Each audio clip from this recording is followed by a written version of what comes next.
السلام علیکم ورحمۃ اللہ وبرکاتہ۔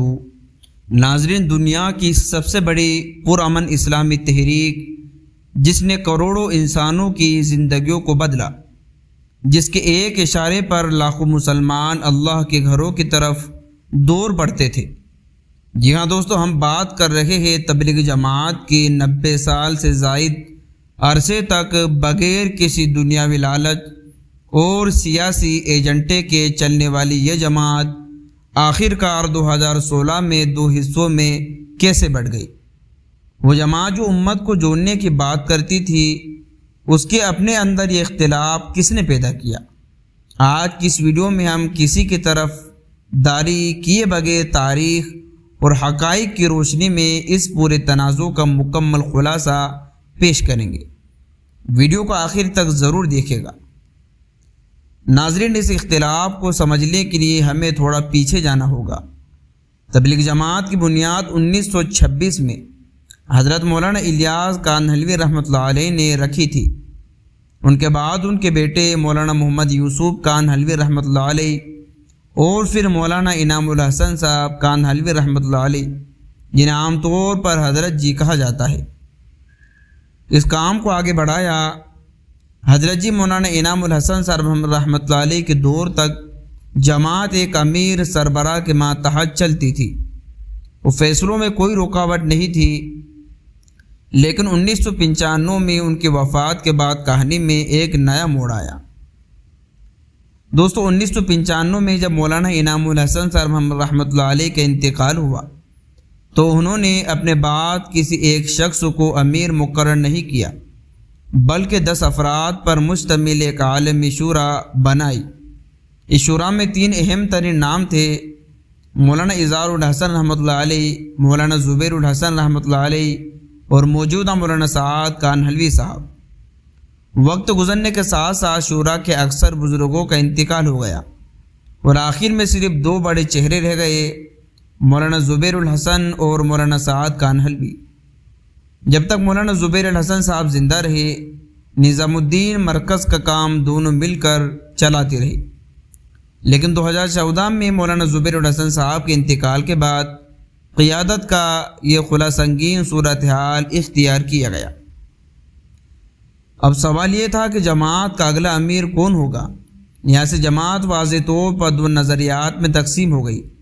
مولانا سعد کانہلوی کا موقف، ان کے حامیوں کا کہنا تھا کہ تبلیغ جماعت کا مزاج شروع سے ہی امارت ایک امیر کے تحت کام کرنے کا رہا ہے، اور مولانا سعد صاحب چونکہ خاندان الیاس سے ہے اور سینئر ہے، اسی لیے خود ساختہ طور پر جماعت کے امیر ہے۔ عالمی شورا کا موقف دوسری طرف، دارالعلوم دیوبند کے کئی اکابرین، پاکستان راؤنڈ مرکز بنگلہ دیش کے بزرگوں کا کہنا تھا کہ جماعت اب کسی ایک شخص کے فیصلے پر نہیں بلکہ شورا کمیٹی کے فیصلوں کے تحت چلنی چاہیے، جیسا کہ 1995 میں طے ہوا تھا۔ اس نظریاتی جنگ نے اس وقت ایک شدید رخ اختیار کر لیا جب 2016 میں نظام الدین مرکز کے اندر ہی دونوں گروپوں کے درمیان تلخی پیدا ہو گئی۔ مرکز کے کئی پرانی شخصیات وہاں سے ہجرت کرنے پر مجبور ہو گئی، جن میں مولانا ابراہیم دیولہ، مولانا احمد لاڈ صاحب جیسے بڑے نام شامل تھے۔ اس اختلاف میں چلتی پر تیل کا کام مولانا سعد صاحب کے کچھ ایسے بیانات نے کیا جو انہوں نے اپنے مختلف خطبات میں دیے۔ ان کے بیانات پر مسلمانوں کے سب سے بڑے ادارے دارالعلوم دیوبند نے شدید گرفت کی اور ان کے خلاف ایک رجوع-نامہ اور فتویٰ جاری کیا۔ اگرچہ مولانا سعد صاحب نے بعد میں اپنی کئی بیانات سے رجوع معافی اصلاح بھی کیا، لیکن شورا گروپ کا یہ ماننا تھا کہ مولانا سعد صاحب کے نظریات میں شدت آ چکی ہے، جبکہ مولانا سعد کے حامیوں کا کہنا تھا کہ یہ سب ان کے خلاف ایک سوچی سمجھی سازش ہے۔ تو دوستو، آج یہ جماعت دنیا بھر میں 2 حصوں میں تقسیم ہو چکی ہے۔ مرکز نظام الدین سعد گروپ جو مولانا سعد صاحب کو اپنا امیر مانتے ہیں، عالمی شورا گروپ راؤنڈ دیوبند کے دائد حاصل ہے جو شورا کے نظام پر چلتے ہیں۔ بنگلہ دیش کے مشہور عالمی اجتماع میں بھی اب دونوں گروپوں کے لیے الگ الگ دن مقرر کیے جاتے ہیں۔ تو ناظرین، آخر میں یہ کہنا کہ اختلاف صرف کسی ایک شخص نے پیدا کیا شاید حقیقت کے خلاف ہوگا، یہ دراصل نظام امارت، نظام شورا کی ایک تنظیمی جنگ تھی جس میں دونوں طرف کے لوگوں کی اپنی اپنی تعویلات و دلائل تھے۔ افسوس کی بات یہ ہے کہ اس اختلاف کی وجہ سے عام مسلمان اور وہ کارکنان جو اخلاص کے ساتھ دین کا کام کر رہے تھے وہ الجھن کا شکار ہو گئی۔ اللہ پاک سے دعا ہے امت مسلمہ کے تمام دلوں کو جوڑ دے اور دین کے ایک عظیم کام کو ہر قسم کی فتنوں سے محفوظ رکھے۔ آپ کس پورے معاملے پر کیا رائے ہے کمنٹ سیکشن میں شائستگی کے ساتھ ضرور بتائیے۔ ویڈیو پسند آئی ہو تو لائک کرے، چینل کو سبسکرائب کرنا نہ بھولے۔ اللہ حافظ۔